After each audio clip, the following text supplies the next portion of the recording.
বন্ধুরা, আমাদের অনেকের মধ্যে একটা কনফিউজ থাকে যে 185 মডেলের ইমি ইঞ্জিন এবং 190 মডেলের ইমি ইঞ্জিন তার ক্যারেংশাফট কিভাবে মোবিল পায়। তো আজকে আমি আপনাদেরকে একটু দেখাই।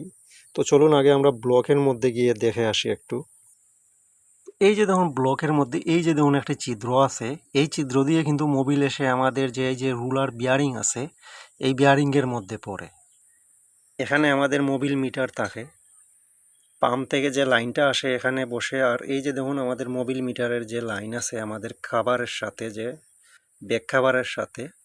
তো এই যে জায়গাটি দেখছেন, এদিক দিয়ে ব্যাক খাবারের সাথে এসে মোবিল মিটার দেখানো হয়। তো কীভাবে ক্যারেংশাফট মোবিল পায় এটাই আপনাদেরকে দেখাই। তো ব্লকের সাথে আপনারা যে ছিদ্র দেখেছিলেন মোবিল পাম্পের, যে আপনার মোবিল পাম্পের প্রেশার কিন্তু ওই ছিদ্র দিয়ে এসে মোবিল বের হয়ে এসে এখানে পড়ে। এই যে দেখুন আমাদের এই রুলার বিয়ারিংয়ে পড়ে। এখানে পড়ার পরে আমাদের যে একদমই 4 HP মতো ক্যাচার সিস্টেমের মতো আর কি।